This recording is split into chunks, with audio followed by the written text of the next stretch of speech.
جو لوگ مخلص ہوتے ہیں نا وہ بہادر ہوتے ہیں. بزدلی دور ہوتی ہے مخلص ہو جانے سے.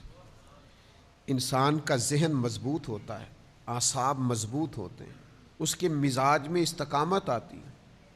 جب آپ مخلص ہوتے ہیں تو پھر تو یہ حال ہوتا ہے کہ صحابہ میدانوں میں نکلتے تھے تو کوئی کہتا تھا کیا کرنے جا رہے ہو، تو کہتے تھے شہادت لینے جا رہے ہیں. وہ مرنے کو تیار تھے، جان دینے کو تیار تھے، وجہ مخلص تھے. حضرت انس بن نضر رضی اللہ تعالیٰ عنہ میدان احد کے اندر جب ایک خبر پھیلا دی گئی معاذ اللہ کہ حضور کو شہید کر دیا گیا ہے، اور کچھ لوگ بہت پریشان ہوئے اور ادھر ادھر ہونے لگے، تو حضرت انس بن نضر آواز دیتے تھے اور فرماتے تھے ادھر آؤ نا واپس، تم کہاں جا رہے ہو، مجھے تو میدان احد سے جنت کی خوشبو آ رہی ہے. مخلص تھے تو دوڑتے تھے. بہادری پیدا ہوتی ہے انسان کے اندر سے، سستی اور کاہلی ختم ہوتی ہے اخلاص کی برکت سے. دوسری جو چیز اخلاص سے انسان کو ملتی ہے وہ یہ ہے کہ جو مخلص ہوتے ہیں نا ان کی اللہ مدد فرماتا ہے، انہیں تائید ایزوی حاصل ہوتی ہے، انہیں تائید باری تعالیٰ حاصل ہوتی ہے. جب آپ ریاکار ہیں، جب آپ تصنع کر رہے ہیں تو اس میں پھر ظاہر ہے آپ کی نیت ہی ریاکاری کی ہے، آپ لوگوں کو دکھاوے کے لیے کر رہے ہیں، تو آپ کیا توقع کرتے ہیں کہ اس میں اللہ کی مدد آئے گی. لیکن جب کوئی کام آپ کرتے ہی رب کے لیے ہیں، اور علیم بذات الصدور رب جانتا ہے کہ میرے لیے لگا ہوا ہے، تو پھر اللہ مدد بھی بڑی فرماتا ہے. پھر اللہ تبارک و تعالی اسے تائید غیبی سے نوازتا ہے. پھر آپ کو محسوس ہوتا ہے کہ سارے رستے کھلتے جا رہے ہیں، آسانیاں ہوتی جا رہی ہیں، آسودگی ملتی جا رہی ہے. جب ابلیس سے یہ فرمایا کہ تو نے حضرت آدم علیہ السلام کو میرے حکم کے مطابق سجدہ نہیں کیا، تو اب تو یہاں سے چلا جا، قیامت تک کے لیے تیرے اوپر لعنت ہے. تو شیطان کہنے لگا کہ مجھے مہلت دی جائے. تو اللہ تعالیٰ نے اسے ایک معینہ اور مقررہ وقت تک کے لیے مہلت دے دی. تو اس نے کچھ دعوے خود کیے، کہنے لگا کہ میں لوگوں کے رستوں میں بیٹھوں گا، انہیں گمراہ کروں گا، ان کے خلاف چالیں چلوں گا، وسوسہ اندوزیاں کروں گا. اور کس حد تک لوگوں کو گمراہ کروں گا اور کن کن کو گمراہ کروں گا؟ اس نے کہا میں ان سب کو اجتماعی طور پر گمراہ کروں گا، ہر ایک پر اپنا جال پھینکوں گا، ہر ایک کو اس کے معاملے کے مطابق راہ حق سے ہٹانے کی کوشش کروں گا، الا عبادک منہم المخلصین، لیکن مالک جو تیرے مخلص بندے ہوں گے نا وہ میرے شر سے بچے رہیں گے. دنیا میں ہر طرف شیطانی وساوس پھیل چکے، چاروں جانب فتنے، گمراہ کرنے والی باتیں، گمراہ کرنے والے رستے، ہر طرف منفی باتوں کا زور. بری باتیں بھی لوگ اتنی مسجع، مکفّہ اور خوبصورت کر کے کرتے ہیں کہ بہت بڑے جھوٹے بھی سچے محسوس ہوتے ہیں معاذ اللہ. بہت کم لوگ ہیں جو اس گمراہی سے بچتے ہیں. وہ کون ہیں؟ ان کی ایک ہی تعریف قرآن مجید نے بیان کی کہ وہ اللہ کے مخلص بندے. جتنا کسی کے اندر اخلاص ہوتا ہے، جتنا وہ تصنع سے بچتا ہے، جتنا وہ دکھلاوے سے بچتا ہے، جتنا وہ شہرت سے بچتا ہے، جتنا کوئی شخص اپنے اعمال کو چھپا کر اپنی نیکی کو محض اپنے رب کریم کے لیے کرنے کی کوشش کرتا ہے، اتنا ہی زیادہ وہ شیطان کے داؤ سے بچتا ہے. آپ جتنا مخلص ہوتے جائیں گے، جتنا خالص ہوتے جائیں گے، جتنا آپ تصنع سے، دکھاوے سے، ریاکاری سے، بناوٹ سے، شہرت سے بچتے جائیں گے، تو یہ مت سمجھیں کہ آپ ریاکاری سے بچ رہے ہیں، دکھاوے سے بچ رہے ہیں، شہرت سے بچ رہے ہیں، بلکہ سمجھیں کہ آپ شیطان سے بچ رہے ہیں. وہ مزین کر دے گا نگاہوں کے سامنے، وہ تعریف کو مزین کر دے گا، بار بار نفس کو تسکین ملے گی، بار بار آپ محسوس کریں گے کہ میری تعریف ہو رہی ہے اور ہونی چاہیے، میری خوشامد ہو رہی ہے اور ہونی چاہیے، لوگ میرے لیے کیا کیا مناقب کہہ رہے ہیں اور ہونے چاہیے. اللہ کی رضا کا حصول یہ اخلاص کے اعلیٰ ترین مقاصد میں سے، اور ذرا سا بھی شائبہ اخلاص کس کو کہتے ہیں؟ اخلاص کا مطلب یہ ہوتا ہے کہ اللہ کی عبادت میں ذرا برابر بھی کسی کو شریک نہ ٹھہرایا جائے۔ یعنی کسی شخص نے روزہ رکھا ہے تو وہ اتنی نیت کرے گا کہ میرے رب کا حکم ہے تو میں نے روزہ رکھا ہے، اللہ کی رضا کے لیے روزہ رکھا ہے۔ اگر اس نے یہ ارادہ کیا نا چلو روزہ بھی ہو جائے گا اور میرا وزن بھی کم ہو جائے گا، تو یہ اخلاص نہیں ہے۔ کسی شخص نے نماز پڑھنی ہے اللہ کی رضا کے لیے، اور اگر وہ نماز اس لیے پڑھے کہ نماز ایک بہترین ورزش بھی ہے، اور جب میں نماز پڑھوں گا تو اس سے میرے اعضاء کے اندر بہتری بھی آئے گی اور میرے وجود کو اس سے اطمینان بھی نصیب ہوگا، اور میرا جسم جو ہے وہ بہترین حرکت کرنے لگے گا، کام کرنے لگے گا، تو یہ والی نیت شامل کرنا ساتھ درست نہیں ہے، محض اللہ کی رضا کے لیے۔ یعنی اس پر حدیث موجود ہے، ایک صحابی نے عرض کی یا رسول اللہ صلی اللہ تعالیٰ علیہ وسلم، ایک شخص اس لیے جہاد کرتا ہے کہ وہ اسے اجر بھی ملے اور ساتھ اس کی شہرت بھی ہو جائے۔ سیاستہ میں حدیث موجود ہے۔ تو نبی پاک علیہ السلام نے فرمایا، اچھا یہ آپ اس حدیث کے لفظوں پر غور کریں، وہ عرض کرتے ہیں کہ محض شہرت کی نیت نہیں، اس کی نیت یہ ہے کہ جہاد بھی کر لوں اور شہرت بھی ہو جائے، یعنی دونوں نیتیں ہیں۔ اللہ کی رضا کی نیت بھی ہے لیکن ساتھ تھوڑی بہت شہرت کی نیت بھی۔ یا رسول اللہ اجر ملے گا؟ تو اللہ کے رسول نے دو ٹوک لفظوں میں فرمایا اس بندے کو کوئی اجر نہیں ملے گا۔ پھر عرض کی دوسری دفعہ یا رسول اللہ نیت جہاد کی بھی ہے لیکن ساتھ اس کا خیال ہے کہ مشہور بھی ہو جاؤں، تو کریم فرمانے لگے اسے کوئی اجر نہیں ملے گا۔ 6 بار پوچھا، تیسری بار عرض کی یا رسول اللہ صلی اللہ علیہ وسلم نیت جہاد کی بھی ہے لیکن ساتھ خیال یہ ہے کہ میں شہرت بھی پا جاؤں، تو حکم کیا ہے؟ تو حبیب کریم علیہ الصلاۃ والسلام نے فرمایا حکم یہی ہے کہ اس بندے کو کوئی اجر نہیں ملے۔ خالص ارادے ہوں، اللہ اگر چاہتے ہیں فتنوں سے بچیں، اگر چاہتے ہیں اس دور کی گرد سے بچیں، اگر چاہتے ہیں اس دور کے اندر جس قدر زیادہ آزمائش ہوتی جا رہی ہے اور جس قدر زیادہ مختلف روپ دھار کر شیطانیت اپنا غلبہ کر رہی ہے اس سے ہم بچیں، تو اس کا ایک ہی علاج قرآن مجید نے بیان کیا ہے کہ اللہ کی رضا کے لیے مخلص ہو جاؤ۔ اخلاص سے ملتا کیا ہے؟ جو لوگ مخلص ہوتے ہیں نا وہ بہادر ہوتے ہیں، بزدلی دور ہوتی ہے مخلص ہو جانے سے۔ انسان کا ذہن مضبوط ہوتا ہے، اعصاب مضبوط ہوتے ہیں، اس کے مزاج میں استقامت آتی ہے۔ جب آپ مخلص ہوتے ہیں تو پھر تو یہ حال ہوتا ہے کہ صحابہ میدانوں میں نکلتے تھے تو کوئی کہتا تھا کیا کرنے جا رہے ہو؟ تو کہتے تھے شہادت لینے جا رہے ہیں۔ وہ مرنے کو تیار تھے، جان دینے کو تیار تھے، وجہ مخلص تھے۔ حضرت انس بن نضر رضی اللہ تعالیٰ عنہ میدان احد کے اندر جب ایک خبر پھیلا دی گئی معاذ اللہ کہ حضور کو شہید کر دیا گیا ہے اور کچھ لوگ بہت پریشان ہوئے اور ادھر ادھر ہونے لگے، تو حضرت انس بن نضر آواز دیتے تھے اور فرماتے تھے ادھر آؤ نا واپس، تم کہاں جا رہے ہو؟ مجھے تو میدان احد سے جنت کی خوشبو آ رہی ہے۔ مخلص تھے تو دوڑتے تھے۔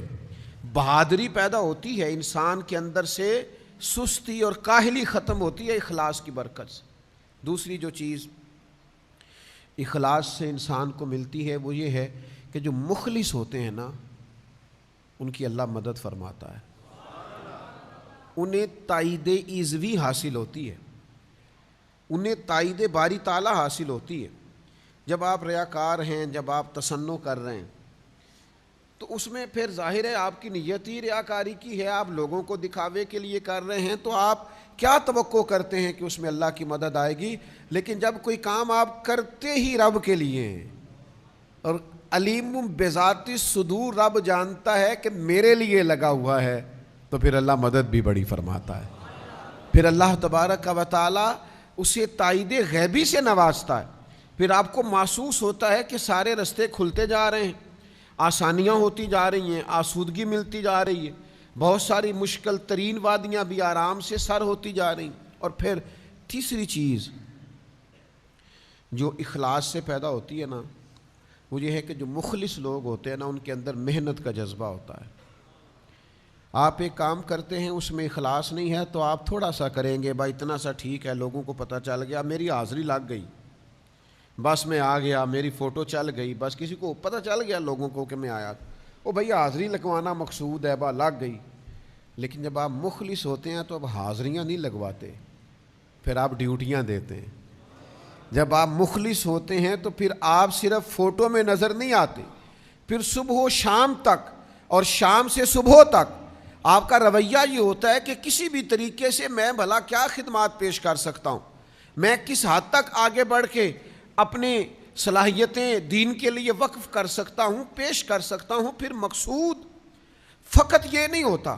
ایک دفعہ ایک جلوس نکلنا تھا کشمیر کے لیے، تو مذہبی سیاسی جماعتیں جمع تھیں، تو ان میں سے مجھے بھی ایک جگہ دعوت دے لی گئی، تو مجھے کہنے لگے کہ وہ ہم نے جلوس نکالنا ہے۔ تو میں نے کہا کیا مطلب جلوس نکالنا ہے؟ تو پھر اس میں نا ساتھ، ابھی وہ بہت پرانی بات ہے، ہم طالب علم تھے، تو اس میں یہ تھا کہ اخباری نمائندوں کو کسی طریقے سے بلائیں اور زیادہ سے زیادہ جمع کریں، رپورٹر۔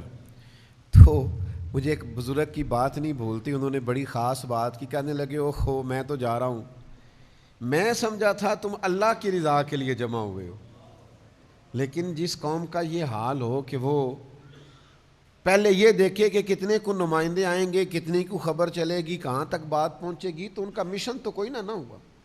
تو جب آپ مخلص ہوتے ہیں پھر آپ محنت کرتے ہیں، پھر آپ کے اندر، میں آپ سے عرض کروں کہ جب ٹیچر ڈیوٹی کرتا ہے نا تو پھر اس نے 4-6 گھنٹے پورے کرنے ہوتے ہیں، اور جب اس کا دل کرتا ہے نا کہ میرے سامنے جو بیٹھا ہے یہ علم کے نور سے فیض یاب ہو، پھر وہ صلاحیتیں لگا دیتا ہے، پھر وہ مشقتیں کرتا ہے، پھر وہ اپنے سینے کو نچوڑ کے اس کے اندر جو علم کا نور ہوتا ہے وہ طالب علم میں منتقل کرنے کی کوشش کرتا ہے۔ وہ 1 منٹ کے لیے بھی غیر نصابی کوئی بات نہیں کرتا۔ مخلص جو ہوا وہ جد و جہد کرتا ہے، کوشش کرتا ہے، محنت کا جذبہ پیدا کرتا ہے، اخلاص۔ چوتھی بات، جو ریاکار ہوتے ہیں نا اپنی نظروں میں گر جاتے ہیں، اور جو مخلص ہوتے ہیں ان کی اپنی نظر میں بھی اپنی بڑی عزت ہوتی ہے، اپنے آپ سے وہ دھوکہ نہیں کرتے۔ پتہ نہیں میں نے کتنی بڑی بات کی ہے، اللہ کرے آپ کو سمجھ آئی ہو۔ او بھائی بندہ خود مطمئن ہی نہ ہو تو وہ کوئی کام کیسے کرے گا؟ جب کوئی تصنع کرتا ہے، بناوٹ کرتا ہے، دکھلاوا کرتا ہے، تو وہ اپنے آپ کو جواب بھی نہیں دے پاتا، وہ اپنے آپ سے دھوکہ کر رہا ہوتا ہے۔ وما یخدعون الا انفسهم، اپنے آپ کے ساتھ دغا کر رہا ہے، فریب کر رہا ہے، دھوکہ دے رہا ہے۔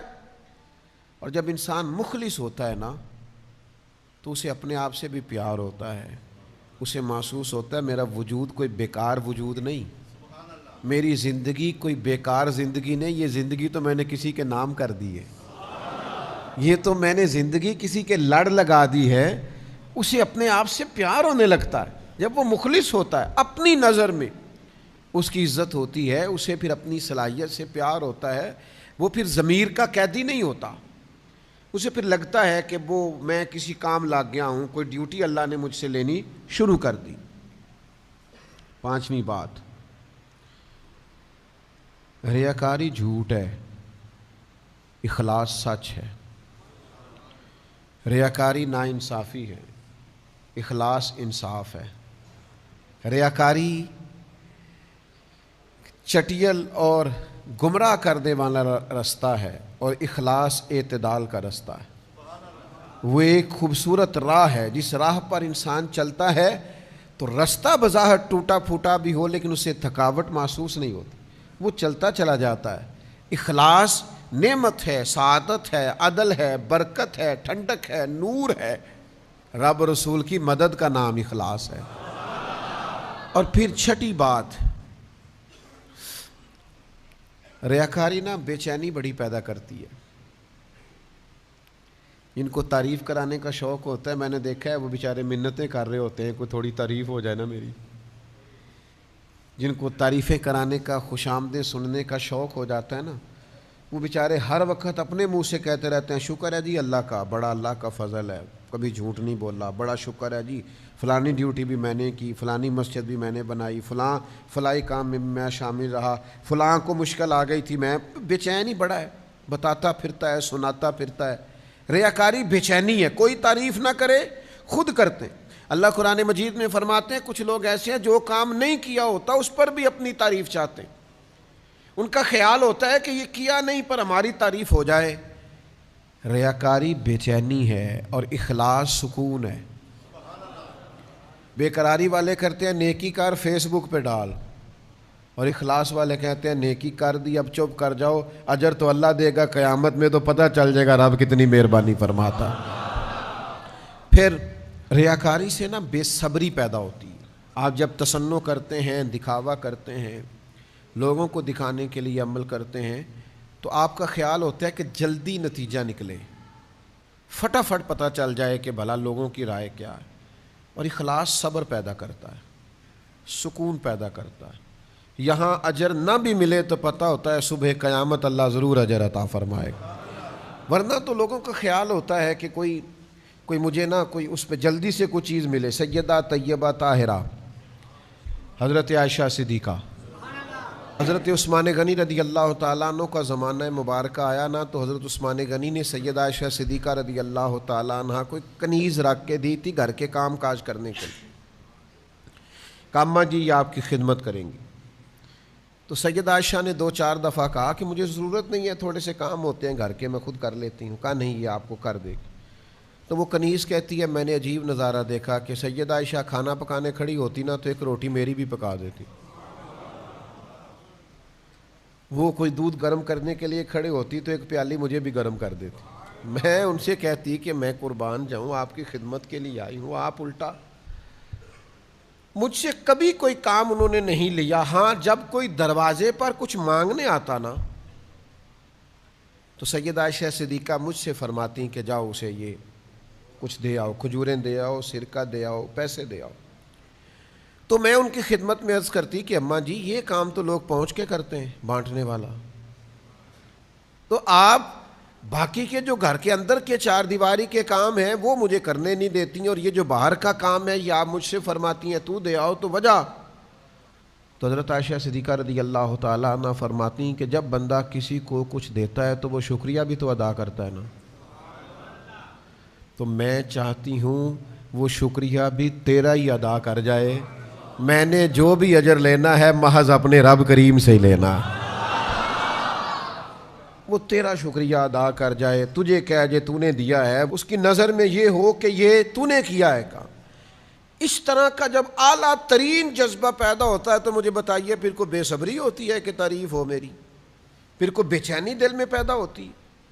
آپ اطمینان قلبی اور سکون محسوس کرتے ہیں جب آپ کا اس طرح کا رویہ ہوتا ہے۔ یاد رکھیے گا کچھ چیزیں، بہت ساری چیزیں سامنے رکھ کے نچوڑ بیان کیا جاتا ہے، یہ آپ غور کریں کہ عرض کر رہا ہوں، جب بندہ مخلص ہو جاتا ہے نا تو اس کے دل سے موت کا خوف نکل جاتا ہے،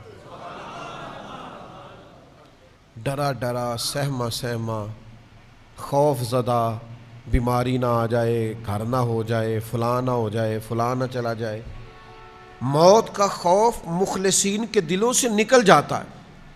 یعنی ہر روز حضرت عمر دعا مانگتے تھے یا اللہ اپنے رستے میں شہادت کی موت عطا فرما۔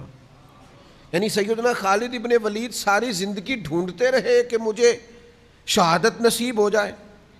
حضرت سعد بن عبادہ رضی اللہ تعالیٰ عنہ، حضرت مقداد رضی اللہ تعالیٰ عنہ، حضرت عمار ابن یاسر رضی اللہ تعالیٰ عنہ شہادت کی آرزومند تھے۔ یار کسی کا جان دینے کو بھی دل کرتا، یعنی میں مر ہی جاؤں، نہیں میری جان ہی چلی جائے۔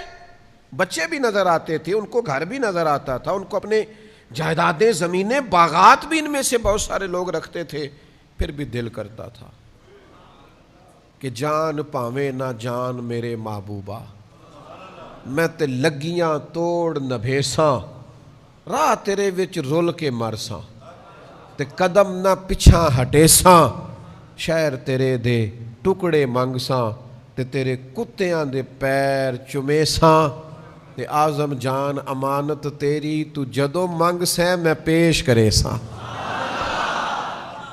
مخلص بندے کا دل کرتا ہے مخلص کا کہ جان دے دوں. جب آپ مخلص ہی نہیں ہیں پھر تو زندگی سے پیار ہے, پھر تو مرنے سے خوف ہے, پھر تو ڈر لگ رہا ہے. تو اخلاص یہ ساری آسانیاں انسان کی زندگی میں لے آتا ہے. شرط یہ ہے کہ نماز پڑھے تو مخلص ہو کر, روزہ رکھے تو مخلص ہو کر, صدقہ دے تو مخلص ہو کر, کسی کے ساتھ تعلق بنائے تو مخلص ہو کر, کسی سے پیار کرے تو مخلص ہو کر, کسی سے ملنے جائے تو مخلص ہو کر, کسی کو گھر بلائے تو مخلص ہو کر, کسی سے لین دین کرے تو کوئی دنیاوی درمیان میں کسی قسم کا بھی. حضرت معاذ ابن جبل کہتے ہیں میں یمن جا رہا تھا اور یہ میری نبی پاک علیہ السلام سے وہ ملاقات تھی جو آخری تھی. کیونکہ جب میں واپس آیا تو حالت یہ تھی کہ سرکار کا وصال ظاہری ہو چکا تھا اور حضور نے مجھے کہہ کے بھیجا تھا, ارشاد فرمایا تھا کہ جب تو لوٹے گا تو میری قبر کے پاس سے گزرے گا. فرماتے میں جب جا رہا تھا تو میری آخری ملاقات تھی. اس وقت حضور نے مجھے جو نصیحتیں فرمائیں تو ایک نصیحت یہ فرمائی, مخلص ہو کر عمل کرنا. مخلص ہو کر کیا گیا تھوڑا عمل بھی اللہ کی بارگاہ میں زیادہ درجہ پا جایا کرتا ہے. تصنع نہ ہو, ریاکاری نہ ہو, بناوٹ نہ ہو. میں اللہ کے گھر میں بیٹھا ہوں, مجھے اپنے مرشد سے محبت نہیں, عشق نہیں, میرے پاس کوئی لفظ ہی نہیں ہے جو میں ان کے بارے میں استعمال کروں. وہ میرے پاس جملہ ہی نہیں ہے جو میں کہہ سکوں. میں کیسے کسی کو بتاؤں کہ میں ان کے جو گلی سے گزرنے والے بچے تھے اور جوان تھے اور مسافر تھے وہ بھی بھلے لگتے تھے کہ محبوب کی گلی سے گزرتے. میں تو اس شخص کے بھی ہاتھ چوما کرتا تھا جو وہاں برچی خانے میں لنگر پکاتا تھا کہ یار تو قریب تو رہتا ہے نا, تو بار بار دیکھ جنا نے دل بر جانی ڈٹھاؤ وکھیاں ہی تک لئیے. وہ کیا بتائیں کہ اندر کیا ہے, روح کیسے مچلتی ہے. زندگی بھر جرت نہیں ہوئی کبھی پاس بیٹھنے کی, ساتھ والی کرسی پہ براجمان ہونے کی, ساتھ ہو کے فوٹو کھنچوانے کی. پتہ نہیں کہاں سے جرتیں آئی ہیں لوگوں میں, کہاں سے مزاج بنے ہیں, یہ کون سا نیا رنگ دنیا میں آیا. میں ریاکاری نہیں کہہ رہا, لیکن خدا کے بندو میرے لیے اتنی لوگوں نے دعائیں کی ہیں, اتنی دعائیں کی ہیں کہ میں سوچ نہیں سکتا. مجھے کسی دوست نے ایک دفعہ پوچھا تھا زندگی میں کمایا کیا اور جمع کیا کیا, تو مجھے علامہ قمر الزمان اعظمی کی بات یاد آئی. وہ کہا کرتے ہیں ہم نے زندگی میں نا محبت کمائی ہے اور دعائیں جمع کر کے رکھی ہیں. محبت کمائی ہے اور دعائیں جمع کر کے رکھی ہوئی. اتنی ہیں اللہ کے فضل سے کہ کہیں مشکل آ جاتی ہے تو کوئی نہ کوئی دعا اٹھ کے سامنے آ جاتی ہے اور سارے مسئلے حل کر جاتی ہے. دعائیں محافظ بن کے, پہرے دار بن کے ساتھ رہتی. تو اخلاص, للہیت, پیار, خلوص یہ آپ کو طاقتور کر دے گا. آپ کے اندر وہ خاص جذبہ پیدا ہو. یار آپ اس بات کو سمجھتے نہیں کہ فاروق اعظم چہرے پہ کپڑا ڈال کے کیوں گھومتے تھے مدینے کی گلیوں میں؟ کیوں؟ عمر کسی سے ڈرتے تھے؟ کوئی روک سکتا تھا جناب عمر کو؟ کپڑا اس لیے ڈال کے چلتے تھے کہ وہ دکھانا نہیں چاہتے تھے میں مدینے کی گلیوں میں حضور کی امت کا دھیان رکھنے کے لیے نکلا ہوں. وہ بتانا نہیں چاہتے تھے. وہ حضرت ابوبکر صدیق جس بوڑھی مائی کا گھر میں جا کے کام کر کے آتے تھے, اس کا تو بچہ ہی کوئی نہیں تھا, تو ووٹ کہاں سے ہونا تھا؟ اس کے تو گھر میں کھانے کو روٹی نہیں تھی, تو اس نے دینا کیا تھا؟ لیکن وہ اخلاص تھا نا کہ امیر المومنین سحری کے وقت اٹھتے تھے اور تہجد پڑھنے سے پہلے بوڑھی کے گھر میں جھاڑو دے کے آتے تھے. سچ بتاؤ دیا جا سکتا ہے؟ آج یہ کام ہوتا ہے؟ اتنی ہمت ہے کسی کے پاس کہ وہ کسی بوڑھی بیمار اور نابینا عورت کے گھر میں جا کے جھاڑو دے, اس کے برتن دھوئے, اس کے لیے پانی بھر کے لائے؟ یہاں تو لوگ ایک نیکی کرتے ہیں تو کہتے ہیں ابھی تک فیس بک پہ کیوں نہیں آئی, ابھی تک جناب وہ واٹس ایپ گروپوں میں شیئر کیوں نہیں ہوئی, ابھی تک فلاں مقام پہ کیوں نہیں گئی. تو اخلاص بہت بڑی نعمت, اخلاص کو کبھی نہ چھوڑیں. نبی پاک صلی اللہ تعالی علیہ وسلم نے فرمایا, یہ حدیث پاک آپ نے بھولنی نہیں. حضور فرماتے ہیں جو شخص اس حال میں دنیا سے رخصت ہوا نا کہ وہ اللہ تعالیٰ کے لیے اخلاص پر تھا, اللہ کی عبادت میں کسی کو شریک نہیں ٹھہراتا تھا, نماز پڑھتا تھا, زکوٰۃ دیتا تھا, اور مخلص تھا، وہ اس حال میں دنیا سے گیا، تو سمجھو جب وہ رب کے حضور حاضر ہوگا تو اللہ تعالیٰ اس سے راضی ہوگا، وہ اپنے رب کو راضی پائے گا۔ تو یاد رکھنا بالخصوص ان لوگوں سے جو کوئی دینی، کوئی فلاحی، کوئی ملت کا کوئی بھی کام کرتے ہیں، اس میں اگر ذرہ برابر بھی کوئی دنیاوی لالچ آ جائے گا تو آپ کے اندر جو خدائی مدد ہے وہ روٹ جائے گی، تو پھر آپ مقابلہ نہیں کر سکتے، پھر کام کو دوام نہیں ہوگا، پھر آپ آگے نہیں بڑھیں گے۔ اپنے آپ کو خود سے سنبھالنا پڑتا ہے، نیت کو بار بار وضو کرانا پڑتا ہے، اپنے ارادوں کو تازہ کرنا پڑتا ہے، بار بار یہ شیطان دھوکہ دے گا، بار بار نفس وسوسے ڈالے گا، بار بار اپنے آپ کو اخلاص کی بھٹی میں لائیں، بار بار اللہ کی رضا کی طرف سفر کریں۔ آج 2 رکعت نماز نفل پڑھیں اور اللہ کے حضور عرض کریں کہ مالک اگر پیچھے کوئی دکھاوا ہو گیا تو معاف کر دے، اور آئندہ کے لیے اخلاص کی دولت، اخلاص کی نعمت، اخلاص نصیب فرما۔ آپ مخلص ہونا تو مدد ایزوی آپ کے ساتھ ہوتی ہے۔ ایک بزرگ تھے، بہت بڑا ادارہ بنایا اور جلدی بنایا، اور بہت بڑی تعداد تھی جس کو وہ سنبھالتے تھے، تو میں نے ان سے ایک دفعہ کہا کہ حضرت کو نسخہ ہی بتائیں یہ کام کیسے ہوتا ہے، تو رو پڑے۔ تو پنجابی میں کہنے لگے میرے کو قسم چکالا مینوں آپ بھی نہیں پتا، میرے کو لو حلف لے لے مینوں نہیں پتا، بس ایک بات ضرور ہے کہ کوشش کرتا ہوں کوئی تسنو نہ آئے، کوئی ریاکاری نہ آئے، کوئی دکھاوا نہ آئے، باقی قسم چکالا پتا یہ بندہ مخلص ہوئے تو رب پتہ ہی نہیں لگن دیندا۔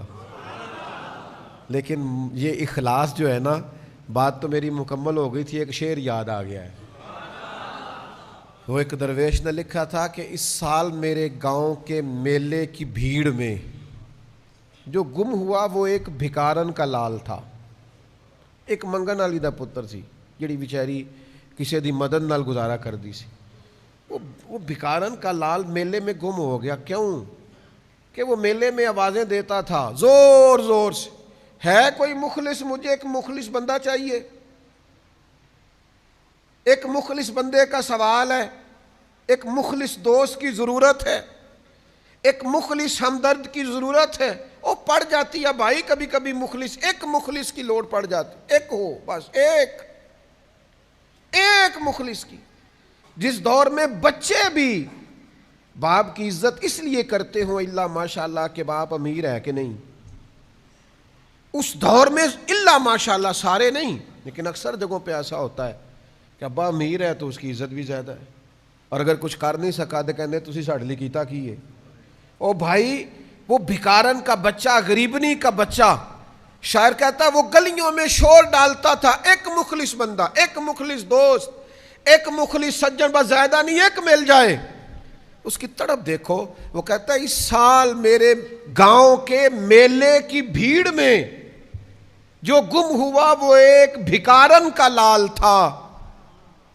اس درویش کو تلاش تھی متاع خلوص کی، مخلوق چپ رہی کہ یہ مشکل سوال تھا، مخلوق چپ رہی کہ یہ۔ میں آپ کو ایک بات بتاؤں اپنی، مجھ سے کچھ شخص پوچھے نا کہ آپ نے زندگی میں تھوڑا بہت جو کام کیا ہے، جو کامیابیاں کی ہیں، تو وجہ کیا ہے، تو میرے پاس ایک ہی جواب ہے، میرے دوست مخلص ہیں، بس اس کے علاوہ کچھ نہیں۔